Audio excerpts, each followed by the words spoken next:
কখনো কি খেয়াল করেছেন আপনার হাতের ফোনটা আপনার সম্পর্কে ঠিক কতটুকু জানে? আপনি কখন টয়লেটে যাচ্ছেন, রাতে বিছানায় কি করেন, সেটাও আপনার হাতের ফোনটা জানে। আজকের গল্পটা এমন একটা দুনিয়া নিয়ে যেখানে আপনার কোনো প্রাইভেসি বা গোপনীয়তা নেই। গল্পটা দেখলেই বুঝতে পারবেন আমরা টেকনোলজিকে ব্যবহার করি না, আমাদেরই ব্যবহার করা হচ্ছে প্রতিনিয়ত। ভবিষ্যতে ঠিক কি ঘটতে পারে আমাদের সাথে? তাহলে চলুন আর স্কিপ না করে আজকের এই অন্যরকম গল্পটা রিক্যাপ করা যাক। গল্পের শুরুতেই আমরা দেখি আমাদের গল্পের নায়িকা মেয়ে হলেন কে। মেয়ে খুব সাধারণ একটা মেয়ে যে তার জীবন নিয়ে খুব স্ট্রাগল করছে। মেয়ে এখন একটা লেকে কাইকিং করছে। সারাদিন কাইকিং করার পর সে যখন বাড়ি ফিরছিল তখন তার পুরনো আমলের গাড়িটা খারাপ হয়ে যায়। রাস্তার মাঝখানে গাড়ি নষ্ট, চারিদিকে কেউ নেই। বেশ ঝামেলার একটা পরিস্থিতি। বাধ্য হয়ে সে গাড়িটাকে রাস্তার পাশে দাঁড় করায়। এরপর সে ফোন করে মার্সারকে। মার্সার হলো মেয়ের ছোটবেলার বন্ধু, বা হয়তো তার চেয়ে একটু বেশি কিছু, সেটা আমরা পরে বুঝতে পারবো।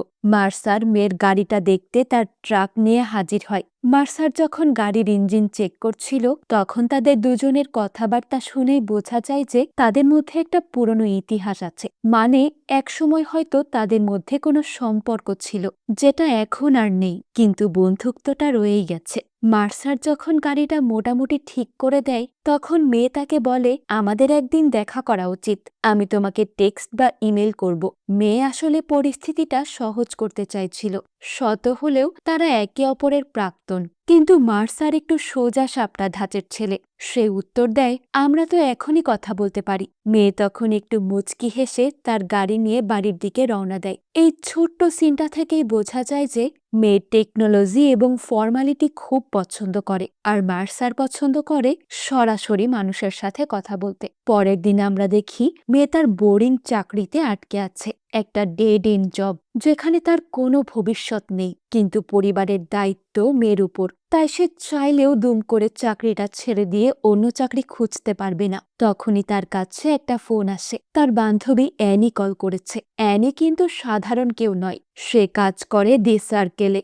সার্কেল হলো দুনিয়ার সবচেয়ে বড় এবং শক্তিশালী টেক কোম্পানি। অ্যাপল বা গুগলের থেকেও হাজার গুণ বেশি পাওয়ারফুল। অ্যানি সেখানে এক বড় পোস্টে কাজ করে। বলা যায় কোম্পানির সেরা 40 জন প্রভাবশালী ব্যক্তির মধ্যে সেও একজন। অ্যানির লাইফস্টাইল একদম আলাদা। সে সব সময় ট্রাভেল করছে, মিটিং করছে, প্রচুর স্ট্রেস তার চাকরিতে, কিন্তু তবুও সে সব সময় এনার্জেটিক এবং খুব হাসি খুশি থাকে। অ্যানি মেয়েকে জানায় যে সে মেয়ের জন্য তাদের কোম্পানিতে একটা ইন্টারভিউয়ের ব্যবস্থা করেছে। মেয়ে তো হাতে আকাশের চাঁদ পাওয়ার মতো ইন্টারেস্টেড হয়ে দি সার্কেল কোম্পানিতে ইন্টারভিউ দিতে যায়। ইন্টারভিউ প্রসেসটা কিন্তু সাধারণ ছিল না, তবুও মেয়ে সেটা পাশ করে এবং কাস্টমার এক্সপেরিয়েন্স ডিপার্টমেন্টে চাকরি পেয়ে যায়। এটা একটা এন্ট্রি লেভেল জব যেখানে তাকে ইউজারদের সাহায্য করতে হবে। সহজভাবে বলতে গেলে কাস্টমারদের সাথে সরাসরি কথা বলতে হবে। চাকরি পাওয়ার পর মেয়ে যখন প্রথম অফিসের ক্যাম্পাসে ঢোকে সে একদম মুগ্ধ হয়ে যায়। বিশাল ক্যাম্পাস আর অত্যাধুনিক সব সুযোগ সুবিধা, এ যেন এক স্বপ্নের দুনিয়া। মেয়ের কাজটা শুনতে সহজ মনে হলেও আসলে বেশ চাপের। সে যখনই কোনো কাস্টমারকে সাহায্য করে ঠিক তারপরই সেই কাস্টমার তাকে 100 নম্বরের মধ্যে রেটিং দেয়। মেয়ে তার এই চাকরি নিয়ে খুব সিরিয়াস, আর সে সবসময় চেষ্টা করে তার স্কোর যেন 100 এর কাছাকাছিই থাকে। একটু কম রেটিং পেলেই সে আপসেট হয়ে যায় এবং আরো ভালো করার চেষ্টা করে। এই রেটিং সিস্টেমটা আসলে এমপ্লয়ীদের উপর একটা মানসিক চাপ সৃষ্টি করে রাখে, কিন্তু মেয়ে সেটাকে চ্যালেঞ্জ হিসেবেই নেয়। এর কিছুদিন পর কোম্পানির এক বিশাল মিটিং হয় যেটাকে তারা বলে ড্রিম ফ্রাইডে। সেখানে স্টেজে আসেন কোম্পানির অন্যতম বস ইমন বেইলি। ইমন খুব ক্যারিশমেটিক একজন মানুষ। সে স্টেজে উঠে একটা নতুন ডিভাইসের ঘোষণা দেয় যার নাম সি চেঞ্জ। এই ডিভাইসটা আসলে ছোট্ট একটা ক্যামেরা। এই ক্যামেরাগুলো এতই ছোট যে এগুলো যে কোনো জায়গায় লুকিয়ে রাখা যায়। ইমন বলে এই ক্যামেরাগুলোর উদ্দেশ্য হলো পৃথিবীকে আরো স্বচ্ছ বা ট্রান্সপারেন্ট করা। এরপর স্টেজে আসে টম, কোম্পানির আরো একজন পার্টনার। সে বোঝানোর চেষ্টা করে যে এই ক্যামেরাগুলো মানবাধিকার রক্ষার জন্য কতটা জরুরি। ক্যামেরাগুলো বিভিন্ন রঙের পাওয়া যায় যাতে এগুলো পরিবেশের সাথে মিশিয়ে রাখা যায়। টম খুব গর্ব করে বলে যে এগুলো তৈরি করতে তাদের মাত্র একদিন সময় লেগেছে এবং এগুলো প্রায় অদৃশ্য। তাদের মূল মন্ত্রই হলো জীবনকে আরো স্বচ্ছ করা। তারা মনে করে যদি সবাই সবার সবকিছু দেখতে পায় তাহলে কেউ আর খারাপ কাজ করবে না। গোপনীয়তা মানেই যেন অপরাধ।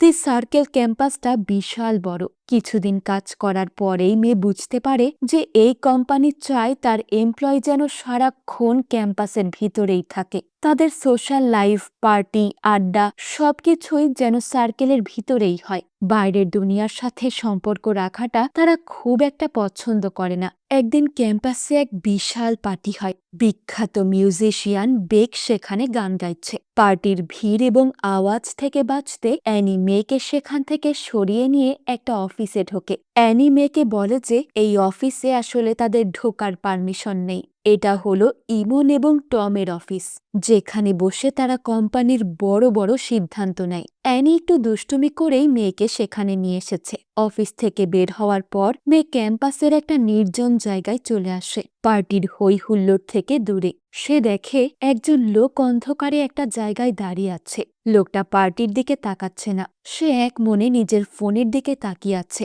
মেয়ে একটু কৌতূহলী হয়েই লোকটার কাছে এগিয়ে যায় এবং কথা বলা শুরু করে। লোকটা মেয়েকে জিজ্ঞাসা করে, তুমি কি গাপ্পি? সার্কেলে যারা নতুন জয়েন করে তাদের মজা করে গাপ্পি বা ছোট মাছ বলা হয়। মেয়ে স্বীকার করে, হ্যাঁ, সে নতুন। লোকটা বলে সে দেখেই বুঝতে পেরেছে। এরপর লোকটা ঝোপের আড়াল থেকে একটা মদের বোতল বের করে এবং মেয়েকে অফার করে। মেয়ে একটু অবাক হলেও অফারটা নেয়। তাদের মধ্যে কিছুক্ষণ কথাবার্তা চলে। লোকটা একটু রহস্যময়। সে কোম্পানির এত বড় পার্টি এনজয় না করে এখানে একা কেন বসে আছে সেটা মেয়ের কাছে একটু অদ্ভুত লাগে। কিছুক্ষণ কথা বলার পর লোকটার ফোনে একটা নোটিফিকেশন আসে। সে তখন মেয়েকে বলে যে তাকে যেতে হবে এবং যাওয়ার সময় মদের বোতলটা মেয়ের হাতে দিয়ে যায়। মজার ব্যাপার হলো লোকটা চলে গেল, কিন্তু মেয়েকে তার নামটা পর্যন্ত বলল না। এই লোকটার নাম টাই, কিন্তু মেয়ে এখনো সেটা জানে না। উইকেন্ডে মেয়ে তার বাড়িতে ফিরে আসে। এতদিন পর টেকনোলজির জগৎ থেকে বেরিয়ে সে তার পরিবারের সাথে একটা বারে আড্ডা দিতে যায়। সেখানে আমরা মেয়ের ফ্যামিলির সিচুয়েশন আরো ভালোভাবে বুঝতে পারি। তার বাবা ভিনি হোল্যান্ড একটা কঠিন রোগে ভুগছেন। তার শরীরের অবস্থা একেবারেই ভালো না। সাধারণ কাজগুলো করতে খুব কষ্ট হয়। আর তার স্ত্রী বনি হোল্যান্ড মানে মেয়ের মা সবসময় তার কাজে হেল্প করে। বাবার এই অসুস্থতা মেয়ের মনের ওপর সবসময় একটা চাপ সৃষ্টি করে রাখে। সেই বারে মেয়ের বাবা মা ছাড়াও আরো অনেকেই ছিল। মেয়ের বাবা মা কিন্তু মেয়ের পুরনো বন্ধু মার্সারকে খুব পছন্দ করে। তাদের হাবভাব দেখে বোঝা যায় তারা চান মেয়ে এবং মার্সার আবারও এক হোক এবং তাদের সম্পর্কটা আবার জোড়া লাগুক। বারে বসে থাকার সময় ভিনি মেয়েকে বলে বাড়ি থেকে তার জন্য আরেকটা বিয়ার নিয়ে আসতে। আসলে তার উদ্দেশ্য ছিল মেয়েকে বাড়ির ভিতর পাঠানো, যাতে সেখানে মার্সারের সাথে তার দেখা হয়। বাবা হিসেবে তিনি একটু চালাকি করেই দুজনকে এক করার চেষ্টা করেন। মেয়ে বাবার কথা শুনে বিয়ার আনতে বাড়ির ভিতরে যায়, ঠিক যেমনটা তার বাবা চেয়েছিলেন। বাড়ির ভিতর মার্সারের সাথে মেয়ের দেখা হয়ে যায়। দুজনে কথা বলতে শুরু করে। তারা মার্সারের ব্যবসা নিয়ে কথা বলে। মার্সার হরিণের শিং দিয়ে ঝাড়বাতি তৈরি করে, কিন্তু তাদের কথাবার্তা বেশিক্ষণ স্থায়ী হয় না। তাদের মধ্যে একটা অদৃশ্য দেওয়াল আছে। মার্সার টেকনোলজি থেকে দূরে থাকতে চায়, আর মেয়ে এখন টেকনোলজির একদম কেন্দ্রে কাজ করছে। মেয়ে বিয়ার নিয়ে আবারও বাবা মায়ের কাছে ফিরে আসে। উইকেন্ড শেষ করে সোমবার মেয়ে আবারও সার্কেলে ফিরে আসে, কিন্তু অফিসে ঢোকার পরেই তাকে এক অদ্ভুত পরিস্থিতির মুখোমুখি হতে হয়। দুজন এমপ্লয়ি যারা সম্ভবত HR বা সোশ্যাল মিডিয়া টিমের, তারা মেয়ের ডেস্কে আসে। তারা মেয়েকে জিজ্ঞাসা করে, তোমার সার্কেল প্রোফাইল আপডেট করা নেই কেন? মেয়ে একটু অবাক হয়। তারা আরো লক্ষ্য করেছে যে মেয়ে সারা উইকেন্ড ক্যাম্পাসের বাইরে ছিল। তারা তাকে সরাসরি জিজ্ঞাসা করে, তুমি কেন উইকেন্ডে ক্যাম্পাসে ফিরে আসনি? এখানে কত অ্যাক্টিভিটি ছিল, কত মজা হলো। দুজনেই খুব মিষ্টি সুরে মেয়ের সাথে কথা বলছে, কিন্তু তাদের কথার মধ্যেই একটা লুকোনো হুমকি বা চাপ ছিল। তারা সাবধানতার সাথে এমনভাবে কথা বলছে যেন কোনো কিছুই বাধ্যতামূলক নয়, কিন্তু আসলে তারা মেয়েকে বোঝাতে চাইছে যে সার্কেলে কাজ করতে হলে তাকে আরও বেশি সোশ্যাল মিডিয়া কেন্দ্রিক হতে হবে, তাকে তার প্রোফাইল আপডেট করতে হবে, সবার সাথে মিশতে হবে এবং নিজের জীবনের সবকিছুই শেয়ার করতে হবে। তারা মেয়েকে বোঝায় যে সার্কেল শুধুমাত্র একটা অফিস নয়, এটা একটা কমিউনিটি। এই কথাবার্তার সময় তারা মেয়ের বাবার অসুস্থতার কথাও জানতে পারে এবং মেয়ে যে কাইকিং করতে পছন্দ করে সেটাও তারা জেনে নেয়। মানে এক কথায় তারা মেয়ের উপর নজর রাখছে। এই দুজন এমপ্লয়ি চলে যাওয়ার পর মেয়ে বুঝতে পারে যে এখানে টিকে থাকতে হলে তাকে নিয়ম মানতেই হবে। সে একটু ভয় পায়, আবার একই সাথে সে ডিটারমাইন্ড হয়ে ওঠে। মেয়ে সিদ্ধান্ত নেয় যে সে সার্কেলের কালচার পুরোপুরি আপন করে নেবে।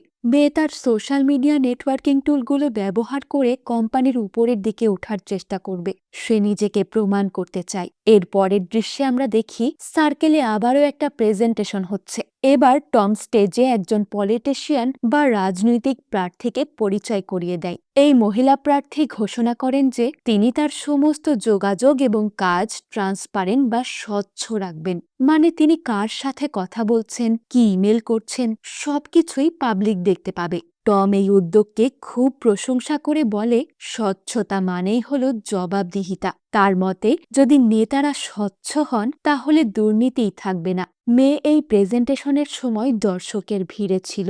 তার পাশে ছিল অ্যানি, আর সেই ভিড়ের একদম পিছনে দাঁড়িয়েছিল টাই, সেই রহস্যময় লোকটা। কিন্তু প্রার্থী যখন কথা শেষ করেন টাই সেখান থেকে চুপচাপ চলে যায়। দেখে মনে হচ্ছে টাই এই পুরো ব্যাপারটা একদম পছন্দ করছে না। এরপর আবার একদিন সার্কেলে পার্টি হয়। মেয়ে আবারও টাইকে দেখে। টাই সেই একইভাবে ফোনের দিকে তাকিয়ে আছে। মেয়ে এবারও তার কাছে এগিয়ে যায় এবং কথা বলতে শুরু করে। তাই এবার মেয়েকে এমন একটা জায়গায় নিয়ে যায় যেখানে যাওয়া সম্পূর্ণ নিষেধ। যাওয়ার আগে তাই মেয়েকে সতর্ক করে দেয় যে সে যেন কাউকে না বলে যে তাই তাকে এখানে নিয়ে এসেছে। তারা একটা মাটির নিচের গোপন জায়গায় যায়, যেটা দেখতে অনেকটা পরিত্যক্ত জায়গার মতো। তাই মেয়েকে বলে যে এই জায়গাটা হলো সার্কেলের ভবিষ্যৎ। সে মেয়েকে একটা ভয়ঙ্কর সত্যের কথা জানায়। সে বলে কোম্পানির প্ল্যান হলো সবার তথ্য এই জায়গায় জমা করা।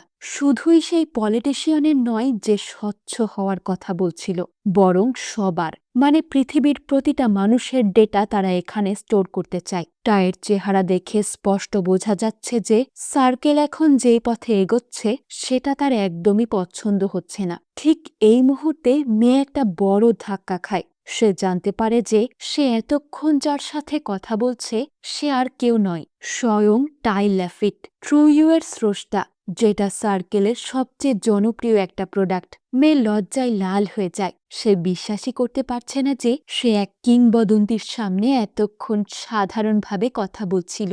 সে টাইয়ের প্রতি এক ধরনের শ্রদ্ধা বা ভক্তি অনুভব করে। টাই তাকে বোঝায় যে সে ট্রু ইউ বানিয়েছিল ভালো উদ্দেশ্যে, কিন্তু এখন সেটা এমন কিছুতে পরিণত হয়েছে যেটা সে কখনোই চায়নি। সে চাইলেই ইমন এবং টমের মতো কোম্পানির উপর অনেক প্রভাব কাটাতে পারত, কিন্তু সে স্বেচ্ছায় নিজেকে আড়াল করে রেখেছে। তাই আসলে এই সিস্টেমের বিরুদ্ধে ভিতর থেকে কিছু একটা করার চেষ্টা করছে, কিন্তু মেয়ে এখনও সেটা পুরোপুরি বুঝতে পারে না। কিছুদিন পর মেয়ে আবারও তার মায়ের সাথে কথা বলে। ভিডিও কলে তার মা একটা ঝাড়বাতি দেখান যেটা মার্সার বানিয়েছে।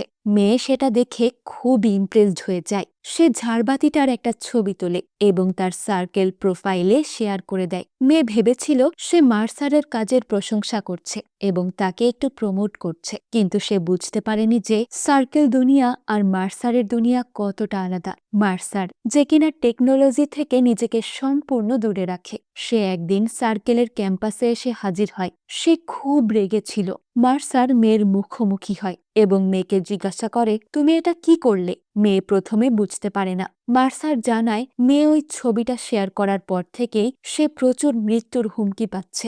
ইন্টারনেটের মানুষজন তাকে পশু হত্যাকারী বা এনিমেল কিলার বলে গালি দিচ্ছে, কারণ সে হরিণের শিং ব্যবহার করে, যদিও মার্সার মরা হরিণের শিং ব্যবহার করে। কিন্তু ইন্টারনেটের উৎসুক জনতা সেটা বিচার না করে তাকে আক্রমণ করতে শুরু করেছে। মেয়ে এই কথা শুনে আতঙ্কিত হয়ে পড়ে।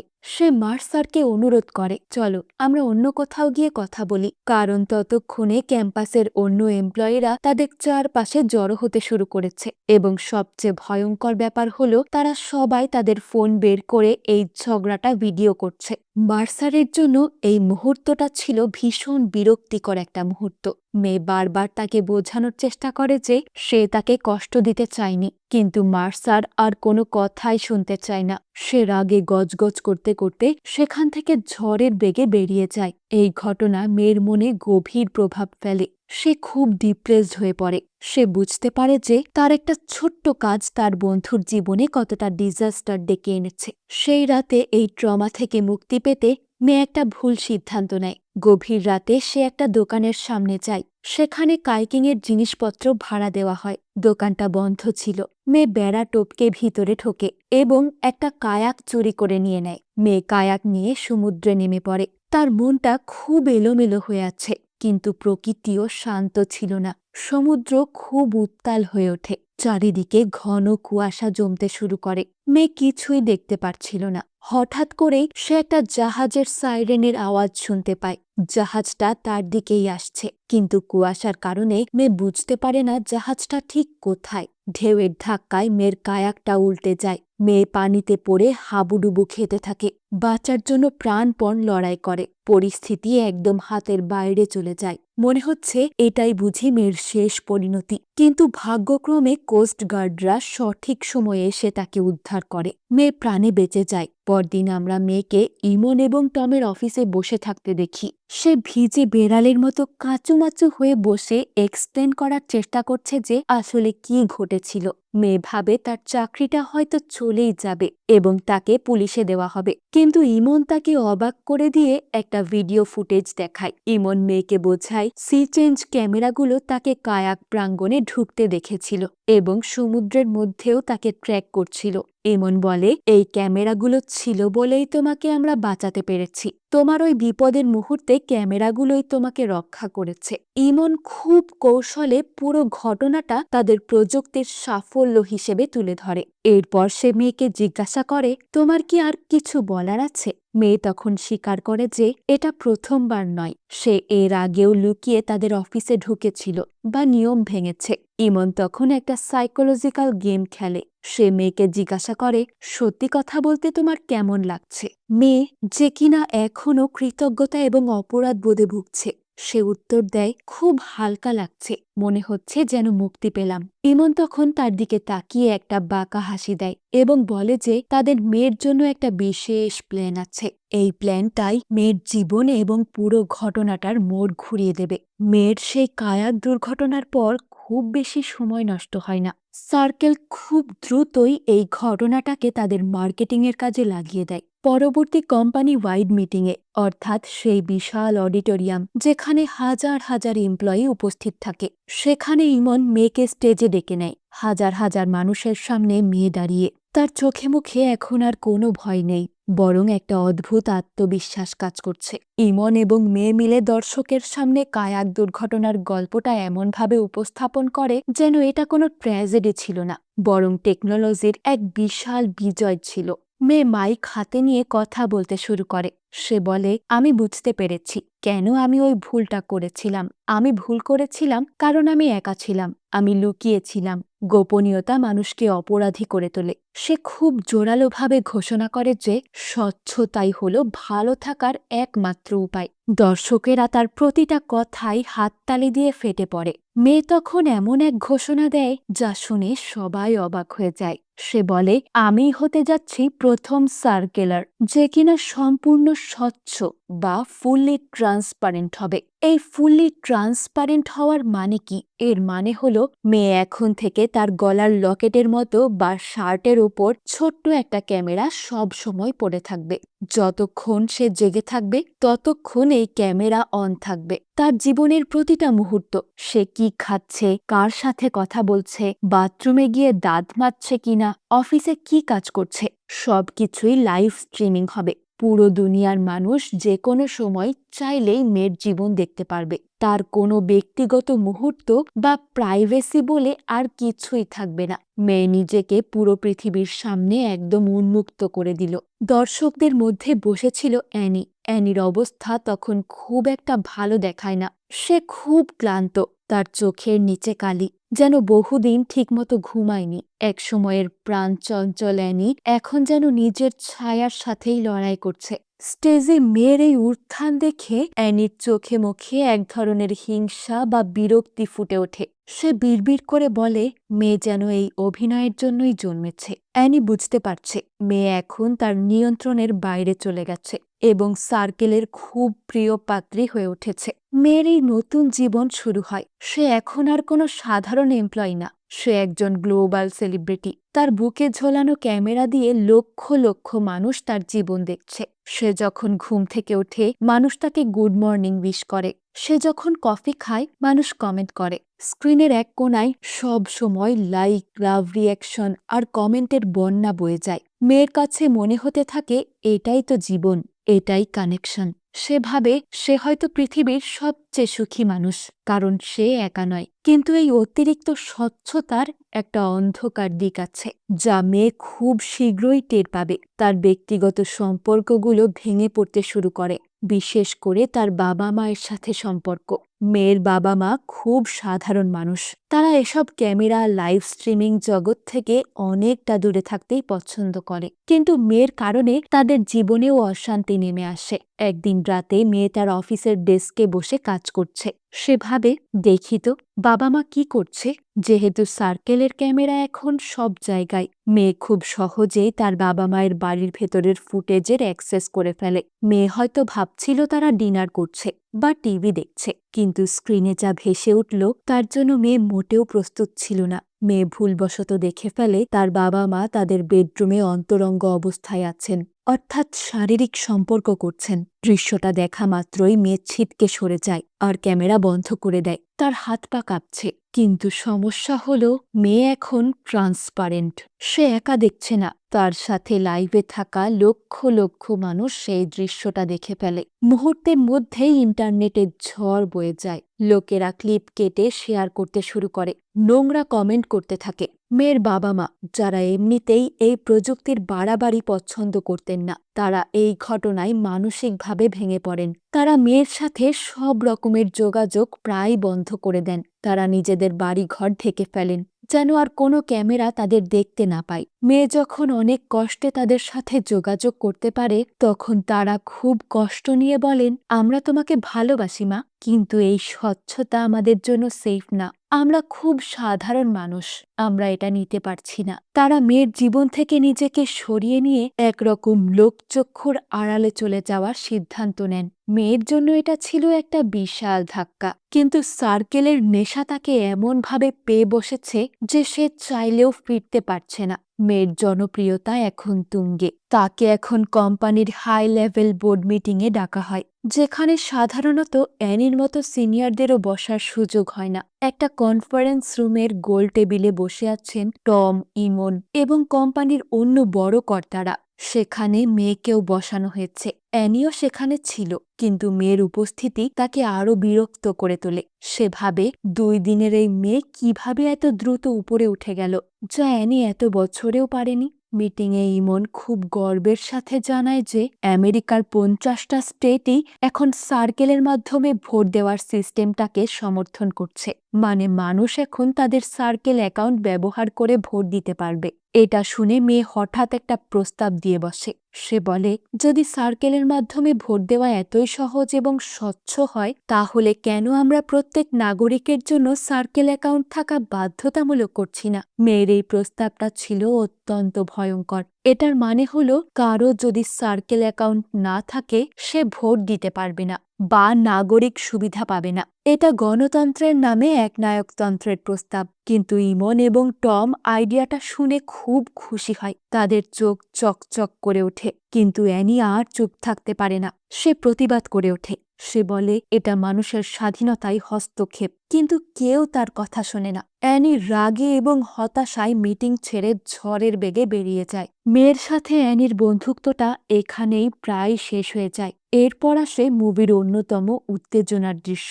আবারও এক বিশাল কোম্পানি ওয়াইড মিটিং। এবার আর ইমন এবং টয় নয়, মিটিং লিড করছে মেয়ে। সে এখন কোম্পানির অন্যতম মুখ। স্টেজে দাঁড়িয়ে সে স্বচ্ছতা বা ট্রান্সপারেন্সির গুণগান গাইতে থাকে। মেয়ে বলে, সার্কেল বিশ্বাস করে যে আমরা এই পৃথিবীর যে কোনো মানুষকে ২০ মিনিটের মধ্যে খুঁজে বের করতে পারি। দর্শকের মধ্যে এক ধরনের গুঞ্জন শুরু হয়। ২০ মিনিট পুরো পৃথিবীতে? মেয়ে তখন ঘোষণা করে যে তারা এখন একটা লাইভ ডেমো দেখাবে। কম্পিউটারের মাধ্যমে র্যান্ডমলি এক পলাতক আসামিকে বেছে নেওয়া হবে এবং সার্কেল ইউজাররা তাকে খুঁজে বের করবে। স্ক্রিনে একজন মহিলার ছবি ভেসে ওঠে। এই মহিলা নিজের ৩ সন্তানকে হত্যা করার দায়ে অভিযুক্ত এবং জেল থেকে পালিয়েছে। খুব জঘন্য অপরাধ, তাই দর্শকরা তাকে ধরার জন্য উত্তেজিত হয়ে ওঠে। মেয়ে টাইমার অন করে।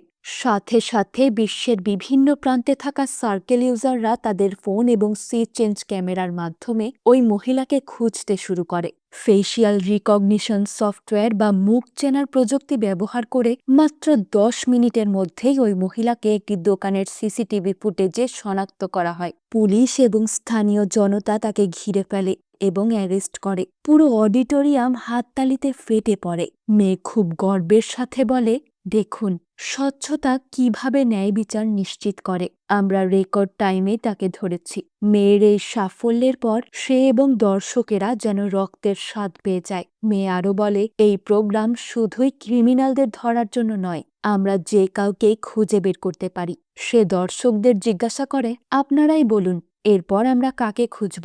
দর্শকরা তখন পাগলের মতো চিৎকার করতে থাকে। হঠাৎ ভিড় থেকে কেউ একজন চিৎকার করে বলে ওঠে, মার্সার, মার্সারকে ধরো। নামটা শুনেই মেয়ের মুখটা ফ্যাকাশে হয়ে যায়। মার্সার তার বন্ধু, সে কোনো ক্রিমিনাল নয়। মেয়ে আমতা আমতা করে বলে, না, আমি তাকে বিরক্ত করতে চাই না, তাকে একা থাকতে দাও। কিন্তু জনতা তখন উন্মাদ হয়ে গেছে। তারা সমস্বরে চিৎকার করছে, মার্সার, মার্সার। স্টেজের পাশে থাকা টম মেয়েকে ইশারা করে বলে, আমাদের ১০ মিনিটের রেকর্ড ভাঙতে হবে, শুরু করো। চাপের মুখে এবং কোম্পানির স্বার্থ রক্ষা করতে গিয়ে মেয়ে শেষমেশ রাজি হয়। সে স্ক্রিনে মার্সারের ছবি আপলোড করে দেয়। শুরু হয় এক অমানবিক ম্যানহান্ট বা মানুষ শিকার। মার্সার তখন এক নির্জন কুঁড়ে ঘরে বসে তার কাজ করছে। সে জানতই না যে পুরো পৃথিবী তাকে খুঁজছে। কয়েক মিনিটের মধ্যেই টেকনোলজির জালের মাধ্যমে তার লোকেশন ট্র্যাক করা হয়। আশেপাশের লোকজন যারা সার্কেল ইউজার, তারা তাদের ফোন নিয়ে মার্সারের ওই ঘরের দিকে ছুটে যায়। মার্সার হঠাৎ দেখে তার কেবিনের বাইরে অচেনা মানুষের ভিড়। তারা জানালায় উকি দিচ্ছে,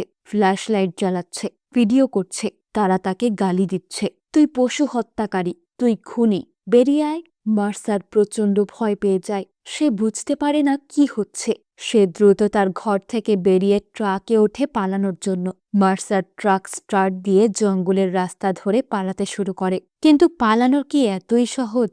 সার্কেলের ড্রোন মৌমাছির মতো তার ট্রাকের পিছু নেয়। আকাশে ড্রোনের ঝাঁক আর নিচে মার্সারের ট্রাক। মেয়ে এবং পুরো অডিটোরিয়াম বিশাল স্ক্রিনে এই দৃশ্য লাইভে দেখছে। তাদের কাছে এটা যেন একটা ভিডিও গেম। তারা চিৎকার করছে, উত্তেজনা ফিল করছে, কিন্তু মেয়ের বুকের ভেতরটা কাঁপছে। মার্সার যত জোরে গাড়ি চালাচ্ছে, ড্রোনগুলো ততই কাছে চলে আসছে। তারা ট্রাকের জানালার খুব কাছাকাছি উড়ে বেড়াচ্ছে, ভিডিও করার চেষ্টা করছে। মার্সার বিরক্ত এবং আতঙ্কিত হয়ে ড্রোনগুলো তাড়ানোর চেষ্টা করে। সে এখন একটা ব্রিজের উপর দিয়ে যাচ্ছে। হঠাৎ একটা ড্রোন একদম তার সামনে চলে আসে। মার্সার চমকে যায়। ড্রোনটা এড়ানোর জন্য সে বামে মোড় নেয়, কিন্তু গাড়ির গতি খুব বেশি ছিল। সে নিয়ন্ত্রণ হারিয়ে ফেলে। ট্রাকটা ব্রিজের রেলিং ভেঙে সজোরে নিচের খাদে পড়ে যায়। বিকট শব্দে ট্রাকটা আছড়ে পড়ে। তারপর সব শান্ত। স্ক্রিনে ধুলো আর মেঘের ধোঁয়া ছাড়া আর কিছুই দেখা যায় না। মার্সার আর নড়াচড়া করে না। সে সেখানেই মারা যায়। অডিটোরিয়ামে নীরবতা নেমে আসে। মেয়ে স্তব্ধ হয়ে স্ক্রিনের দিকে তাকিয়ে থাকে। তার নিঃশ্বাস বন্ধ হয়ে আসে। সে বুঝতে পারে তার এই স্বচ্ছতার খেলা তার ছোটবেলার বন্ধুকে হত্যা করেছে। মার্সারের মৃত্যুর পর মেয়ে একদম স্তব্ধ হয়ে যায়। যেই ড্রোনগুলো তাকে ঘিরে থাকত, যেই ক্যামেরাগুলো তার জীবনসঙ্গী হয়ে উঠেছিল, হঠাৎ করে সেগুলোর প্রতি তার তীব্র ঘৃণা জন্মায়। সে বুঝতে পারে সে একটা দানবকে খাইয়ে বড় করেছে। মেয়ে তাৎক্ষণিকভাবে সার্কেল থেকে ছুটি নেয়। সে তার সেই হাইটেক অ্যাপার্টমেন্ট, লাইভ স্ট্রিমিং আর লক্ষ লক্ষ ফলোয়ারের জগৎ ছেড়ে বাবা মায়ের পুরনো বাড়িতে ফিরে আসে। বাড়ি ফিরে মেয়ে নিজেকে পুরোপুরি গুটিয়ে নেয়। সে তার ঘরের পর্দা টেনে দেয়, লাইট বন্ধ করে রাখে। সে অন্ধকারে বসে থাকে। তার বাবা মা, যারা তাকে শুরু থেকেই সাবধান করেছিলেন, তারা এখন আর তাকে বকাঝকা করেন না। তারা বুঝতে পারেন তাদের মেয়ে মানসিকভাবে কতটা ভেঙে পড়েছে। তারা তাকে সান্ত্বনা দেওয়ার চেষ্টা করেন, কিন্তু মেয়ের কানে কোনো কথাই ঢোকে না। তার চোখের সামনে বারবার সেই দৃশ্য ভেসে ওঠে। মার্সারের ট্রাক ব্রিজের নিচ থেকে পড়ে যাচ্ছে, সেই শব্দ। মেয়ে নিজের উপর ঘৃণা করতে শুরু করে। সে ভাবে, আমিই তাকে মেরেছি। আমার ওই একগুয়ামি, ওই 10 মিনিটের চ্যালেঞ্জ, সবটা আমার দোষ। এই সময়টা মেয়ে সম্পূর্ণ লোকচক্ষুর আড়ালে থাকে। কোনো ইন্টারনেট নেই, কোনো সোশ্যাল মিডিয়া নেই, কোনো ক্যামেরা নেই। এই নিস্তব্ধতার মধ্যে সে ধীরে ধীরে নিজেকে আবার খুঁজে পাওয়ার চেষ্টা করে। কিছুদিন পর যখন শোকের তীব্রতা একটু কমে আসে, মেয়ে তার পুরনো বন্ধু অ্যানির সাথে যোগাযোগ করার চেষ্টা করে। অ্যানি ততদিন সার্কেল ছেড়ে দিয়েছে। সে এখন স্কটল্যান্ডের মতো দূরের কোনো দেশে আছে, যেখানে টেকনোলজির দাপট কম। মেয়ে অ্যানিকে ভিডিও কল করে। স্ক্রিনে অ্যানিকে দেখে মেয়ে অবাক হয়ে যায়। যেই অ্যানিকে আমরা শেষবার দেখেছিলাম বিধ্বস্ত, অসুস্থ আর ডিপ্রেসড অবস্থায়, সেই অ্যানি এখন একদম অন্য মানুষ। তার চেহারা উজ্জ্বল, চোখের নিচে কালি নেই, মুখে হাসি। সে প্রকৃতির মাঝে আছে, খোলা বাতাসে শ্বাস নিচ্ছে। অ্যানির এই পরিবর্তন দেখে মেয়ে বুঝতে পারে যে সার্কেলের জীবনটা কতটা বিষাক্ত ছিল। অ্যানি মেয়েকে বোঝায় যে সে এখন অনেক ভালো আছে, আর মেয়েকেও এই পথ থেকে সরে আসতে বলে। কিন্তু সব কথা বলার সময় মেয়ে এক অদ্ভুত কথা বলে। সে বলে, মানুষের সাথে কানেকশন বা যোগাযোগই আমাকে শোক কাটাতে সাহায্য করছে। যদিও সে সার্কেল থেকে দূরে, কিন্তু সে এখন বিশ্বাস করে যে প্রযুক্তির মাধ্যমে মানুষের সাথে যুক্ত থাকাটা খারাপ কিছু না, যদি সেটা সঠিক উপায়ে ব্যবহার করা হয়। এই কথাটার পর মেয়ে একটা বড় সিদ্ধান্ত নেয়। তার বাবা মা তাকে অনেক বোঝান, অনুরোধ করেন যেন সে আর ওই শয়তানের ডেরায় ফিরে না যায়। কিন্তু মেয়ের মাথায় তখন অন্য প্ল্যান ঘুরছে। সে কেবল চাকরি করতে ফিরে যাচ্ছে না, সে যাচ্ছে একটা মিশন নিয়ে। মেয়ে গাড়িতে করে সার্কেলের ক্যাম্পাসের দিকে রওনা দেয়। ড্রাইভ করার সময় সে টাইলেফিটকে ফোন করে, সেই রহস্যময় মানুষটা যে সার্কেলের বর্তমান অবস্থা নিয়ে অসন্তুষ্ট ছিল। মেয়ে তাকে ফোন করে এক বিশেষ অনুরোধ করে। তাদের কথাবার্তা খুব সংক্ষিপ্ত কিন্তু ভীষণ গুরুত্বপূর্ণ ছিল। তাই তাকে বলে, তুমি বিশ্বাস করবে না আমি কি খুঁজে পেয়েছি। তাই গত কয়েকদিন ধরে সার্কেলের সার্ভারের গভীরতম জায়গায় অনুসন্ধান চালাচ্ছিল, এবং সে এমন কিছু তথ্য পেয়েছে যা পুরো গেমটাই বদলে দিতে পারে। মেয়ে একটু মুচকি হাসে, যেন সে এটাই শুনতে চাইছিল। মেয়ে যখন ক্যাম্পাসে ফিরে আসে তখন তাকে দেখে সবাই অবাক। কেউ ভাবেনি সে আবারও ফিরবে, কিন্তু মেয়ে এখন অনেক বেশি শান্ত আর ধীর স্থির। সে সোজা ইমন এবং টমের কাছে যায়। সে তার নিজের প্রস্তুতি নিতে থাকে। সে জানে তাকে যা করতে হবে তা সবার সামনেই করতে হবে। এরপর আসে সেই প্রতীক্ষিত দিন। আবারও সেই বিশাল অডিটোরিয়াম, আবার সেই হাজার হাজার দর্শক এবং কোটি কোটি অনলাইন ভিউয়ার। মেয়ে স্টেজে ওঠে। তার পরনে খুব সাধারণ পোশাক, কিন্তু তার চোখে মুখে প্রচুর কনফিডেন্স। সে কথা বলতে শুরু করে। সে মার্সারের মৃত্যুর কথা উল্লেখ করে, কিন্তু সে ভেঙে পড়ে না। সে বলে, কানেকশন বা শেয়ারিং আমাকে সুস্থ হতে সাহায্য করেছে। দর্শকেরা তার কথা মুগ্ধ হয়ে শোনে। মেয়ে তখন ইমনকে স্টেজে আমন্ত্রণ জানায়। ইমন খুব খুশি মনে স্টেজে আসে। সে ভাবে মেয়ে এখন পুরোপুরি তাদের নিয়ন্ত্রণে চলে এসেছে। ইমন হয়তো ভাবছিল মেয়ে মার্সারের মৃত্যুকেও স্বচ্ছতার প্রয়োজনীয়তা হিসেবেই ব্যাখ্যা করবে। ইমন সবসময়ের মতো তার চার্মিং হাসি দিয়ে দর্শকের সাথে হাই হ্যালো করে। এরপর মেয়ে টমকেও স্টেজে ডেকে নেয়। টম একটু দ্বিধায় ছিল, তার চেহারায় ক্লান্তির ছাপ স্পষ্ট। তবুও সে আসে। এখন স্টেজে 3 জন, মেয়ে এবং তার 2 বস, ইমন আর টম। মেয়ে তখন স্বচ্ছতার গুরুত্ব নিয়ে আবারও কথা বলতে শুরু করে। সে বলে, আমরা সবাই জানি গোপনীয়তা মিথ্যা ছাড়া আর কিছুই নয়। আমরা সবাই কথা দিয়েছি আমরা স্বচ্ছ থাকব। ইমন মাথা নাড়ে, সে একমত। মেয়ে তখন দর্শকদের দিকে তাকিয়ে বলে, কিন্তু একটা জিনিস আমরা মিস করছি। স্বচ্ছতা শুধু সাধারণ মানুষের জন্য নয়, এটা সবার জন্য হওয়া উচিত, বিশেষ করে যারা আমাদের নেতৃত্ব দিচ্ছে। ইমন এবং টমের মুখটা মুহূর্তেই ফ্যাকাশে হতে শুরু করে। মেয়ে তাদের দিকে ঘুরে দাঁড়ায় এবং খুব মিষ্টি সুরে বলে, ইমন, টম, আমি চাই আপনারাও আজ থেকে পুরোপুরি স্বচ্ছ হয়ে যান। আপনারা কি প্রস্তুত আপনাদের সব অ্যাকাউন্ট, সব ইমেল, সব টেক্সট মেসেজ দুনিয়ার সামনে উন্মুক্ত করতে? ইমন পরিস্থিতি সামাল দেওয়ার চেষ্টা করে। সে হাসতে হাসতে বলে, অবশ্যই অবশ্যই, আমরা তো স্বচ্ছতায় বিশ্বাসী। কিন্তু তার গলার স্বর কেঁপে ওঠে। টমকে দেখে মনে হচ্ছে সে এখনই স্টেজ ছেড়ে পালিয়ে যাবে। মেয়ে তখন আসল বোমা ফাটায়। সে বলে, আসলে আপনাদের কষ্ট করে কিছুই করতে হবে না। টাইল এফেক্ট আমাদের জন্য কাজটা সহজ করে দিয়েছেন। মেয়ে স্ক্রিনে ইশারা করে। পিছনে বিশাল জায়ান্ট স্ক্রিন। হঠাৎ হাজার হাজার ডেটা ভেসে ওঠে। মেয়ে বলে, তাই আপনাদের গোপন অ্যাকাউন্টগুলো খুঁজে পেয়েছেন। এমন সব অ্যাকাউন্ট বা ইমেল যা আপনারা আপনাদের স্ত্রীর কাছ থেকেও লুকিয়ে রেখেছিলেন। দর্শকেরা হতভম্ব হয়ে যায়। স্ক্রিনে দেখা যাচ্ছে ইমন এবং টমের ব্যক্তিগত ইমেল, তাদের গোপন ডিল, আইনি প্যাচ এবং হয়তো এমন কিছু তথ্য যা তাদের ব্যক্তিগত চরিত্র নিয়েও প্রশ্ন তোলে। তারা মুখে বলতো প্রাইভেসি মানেই চুরি, গোপনীয়তা মানেই চুরি, কিন্তু তারা নিজেরাই চোরের মতো হাজারটা সিক্রেট লুকিয়ে রেখেছিল। তাদের ভণ্ডামি আজ সবার সামনে উলঙ্গ হয়ে গেল। মেয়ে বলতে থাকে, কাউকে জবাবদিহিতার ঊর্ধ্বে রাখা উচিত নয়। সে খুব শান্তভাবে তাদের ভণ্ডামির মুখোশ খুলে দেয়। ইমন, যে নিজেকে স্রষ্টা মনে করত, আজ সে নিজের তৈরি করা সিস্টেমের কাছেই বন্দী। টম আর সহ্য করতে পারে না। সে ইমনের দিকে তাকায় এবং হতাশ গলায় বলে, উই আর সো ফাকড, আমরা শেষ হয়ে গেছি। টম রাগে এবং লজ্জায় স্টেজ ছেড়ে বেরিয়ে যায়। ইমন কিছুক্ষণ বোকার মতো দাঁড়িয়ে থাকে। তারপর সেও বুঝতে পারে খেলা শেষ, কিন্তু মেয়ে স্টেজ ছাড়ে না। সে দাঁড়িয়ে থাকে।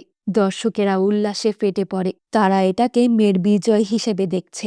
মেয়ে প্রমাণ করল যে সিস্টেমের মালিকরাও সিস্টেমের বাইরে নয়। কিন্তু এখানে একটা গভীর টুইস্ট আছে। মেয়ে যখন স্টেজে দাঁড়িয়েছিল তার চোখে বিজয়ের আনন্দ ছিল না, বরং ছিল এক অদ্ভুত শূন্যতা। মেয়ে ঘোষণা করে যে এখন থেকে সার্কেল আরো বেশি শক্তিশালী হবে, কারণ এখন কোনো গোপনীয়তাই থাকবে না, এমনকি নেতাদেরও না। সে বলে স্বচ্ছতাই ভালো, এবং দর্শকেরাও তার সাথে সুর মিলায়। মেয়ে মিটিং শেষ করে বেরিয়ে আসে। তার হাঁটা চলায় এখন এক নতুন কর্তব্যের ছাপ। মুভির একদম শেষ সিনে আমরা মেয়েকে আবারও কাইকিং করতে দেখি, কিন্তু মুভির শুরুর সিনের সাথে এখনকার সিনের আকাশ পাতাল তফাৎ। শুরুতে সে ছিল একা প্রকৃতির মাঝে, আর এখন সে কায়াক চালাচ্ছে, কিন্তু তার মাথার উপর ভন ভন করছে এক ঝাঁক ড্রোন।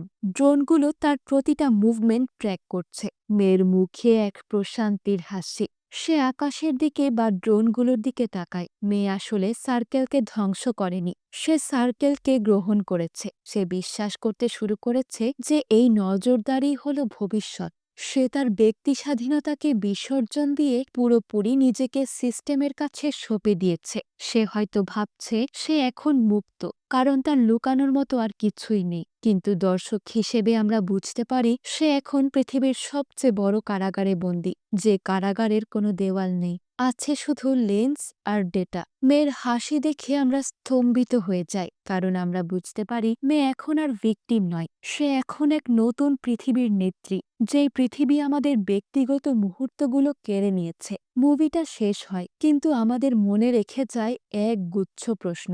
আমরা কি সত্যিই এমন একটা পৃথিবী চাই, নাকি মেয়ের মতো আমরাও একদিন নিজের অজান্তেই এই জালে আটকা পড়ব? মেয়ের এই পরিণতি আপনার কেমন লাগলো? সে কি হিরো নাকি ভিলেন? টেকনোলজি কি আমাদের মুক্তি দিচ্ছে নাকি বন্দি করছে? কমেন্ট করে জানান। ফিরে আসব অন্য কোনো মুভির গল্প নিয়ে। ততক্ষণ পর্যন্ত ফোন থেকে দূরে থাকুন, কিন্তু মিস রিক্যাপের সাথেই থাকুন।